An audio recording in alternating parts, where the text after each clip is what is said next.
अच्छा जी, एक और सवाल सुन लें। अगर कोई शख्स सारी जिंदगी नमाज पढ़ता रहा लेकिन बाद में मालूम हुआ कि वो गलत नमाज पढ़ता रहा, तो नमाज की शर्तें पूरी ना हुई या अमल कसीर करता रहा, तो क्या इसको इरादा करना पड़ेगा या कज़ा करे?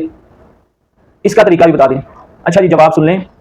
एक बात याद रखें कि सबसे पहले आपने देखना कि आप गलती कौन सी करते रहे हैं। अगर आपकी गलती ऐसी थी जिसका ताल्लुक नमाज की शराइत से था, ठीक है, यानी आपका वजू ही सही नहीं होता रहा, या फिर जिसका ताल्लुक नमाज के फराइज से था, यानी आप नमाज में फर्ज को छोड़ते रहे हैं, तो इस सूरत में आपकी वो सारी नमाजें, जितनी नमाजें आपने पढ़ी हैं 1 साल 2 साल 3 साल, वो सारी नमाजें अदा नहीं हुई।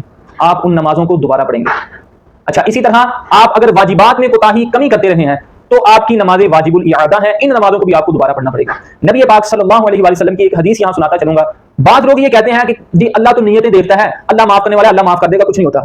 अब करीमा का अलैहिस्सलातु वस्सलाम के सामने एक शख्स नमाज पढ़ता है, हुजूर फरमाते हैं सल्लल्लाहु अलैहि वसल्लम नमाज को दोबारा पढ़ो, फिर पढ़ता है, फरमाया फिर दोबारा पढ़ो, फिर पढ़ता है, फरमाया फिर अर्ज करता है, ए अल्लाह के नबी सल्लल्लाहु अलैहि वसल्लम, आप मुझे बता दें, आप मुझे तालीम कर दें, मेरी रहनुमाई कर दें, मुझे इरशाद फरमा दें कौन सी गलती कौन सी मिस्टेक है जिसकी वजह से मेरी नमाज ठीक नहीं हो रही। तो हुजूर अलैहिस्सलातु वस्सलाम ने इरशाद फरमाया कि जब आप रुकू से उठते हो तो आप इत्मीनान हासिल नहीं करते।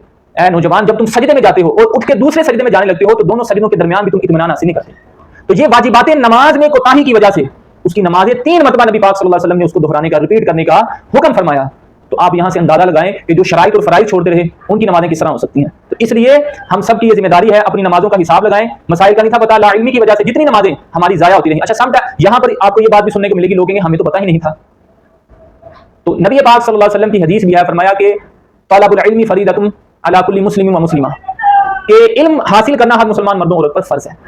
अब जो बंदा बालिग हो जाए, मर्द या औरत, उसके लिए नमाज के मसाइल सीखना फर्ज है। नहीं सीख रहा तो गुनाहगार, वालिदैन नहीं सिखा रहे तो वालिदैन गुनाहगार हो रहे हैं। ये माँ बाप की जिम्मेदारी है बच्चों को पाकी नपाकी के, नमाज के ये मसाइल सिखाएं, रोजे के, हज के, ज़कात के मसाइल सिखाएं। अगर ये मसाइल नहीं सिखा रहे तो माँ बाप गुनाहगार हो रहे हैं।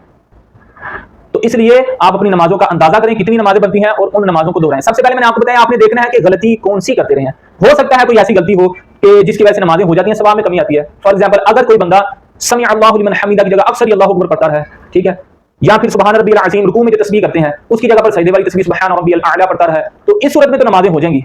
सुन्नत के मुताबिक बस सुन्नत में कमी आएगी, वो सवाब कम होगा, लेकिन नमाजें होती रहेंगी। लेकिन अगर फराइद और शराइत या वाजिबात नमाज में अगर फर्क आ रहा है, तो कमी आ रही है, तो इस तरह आपको नमाजें दोबारा पढ़ना होंगी। तो सोचें, सांस का नहीं हमें पता। हमारे आका सल्लल्लाहु अलैहि वसल्लम फरमाते हैं मेरी सांस जो अंदर गई है मुझे ये भी नहीं पता ये बाहर आएगी कि नहीं। और हम ये बड़ी बड़ी उम्मीदें लगाते हैं कि फलां तरीक को वहां जाएंगे, फलां तरीक को उस जगह पर जाएंगे। तो हम ये क्यों नहीं हिसाब लगाते कि फलां दिन मैंने अपनी कज़ा नमाज़ें पढ़नी है, मैंने आज अपनी कज़ा नमाज़ें पढ़नी है, मेरी नमाज़ें जो गलत होती हैं मैंने उनको अब दोबारा पढ़ना है। तो अब इनका मैं आपको तरीका बता देता हूँ। इसमें आपने फजर के 2 फर्ज पढ़ने हैं, ज़ोहर के 4 फर्ज पढ़ने हैं, और असर के 4 फर्ज पढ़ने हैं, मगरिब के 3 फर्ज पढ़ने हैं, इशा के 4 फर्ज पढ़ने हैं, और उसके बाद 3 वितर भी आपने अलहदा से अदा करने हैं। ये 6 आपकी जो है ना नमाजें हो जाएंगी। तो आपने इनको अदा करना है। अदा करने का तरीका क्या है कि आप इनको मुख्तसर अदा कर लें। आप क्या करें कि आप फजर के जो सुन्नत और फर्ज हैं, ठीक है, इनमें आप जब सुबहान रब्बियल अज़ीम पढ़ते हैं सजदे और रुकू में, आप वो 3 की बजाय 1 मरतबा पढ़ लें, ठीक है। इसी तरह जब आप ज़ोहर के फर्ज पढ़ते हैं 4 हैं, आप पहली 2 रकतों में सूरह फातिहा के बाद सूरत मिलाते हैं, तीसरी और चौथी रकत में आप सुबहान अल्लाह कह लें, इतना भी काफी है।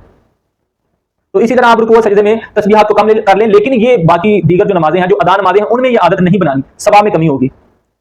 अल्लाह ताला हमें सही मानी में नमाज के मसाइल को सीख कर और फिर उसके मुताबिक नमाजों को अदा करने की तौफीक अता फरमाए। फिर उसके बाद भी फिर भी हम कमजोर हैं, फिर भी दुआ करनी चाहिए, या मालिक मौला हम इंसान हैं, कमजोर हैं, भूलने वाले हैं, गलती हो सकती है, या अल्लाह तो हमें माफ फरमा। इसलिए कोशिश करनी चाहिए नमाज के अंदर जो नवाफिल है ना उनको पढ़ते रहना चाहिए। हदीस में आता है कि क़यामत के दिन नवाफिल से फराइज की कमी को पूरा कर दिया जाएगा।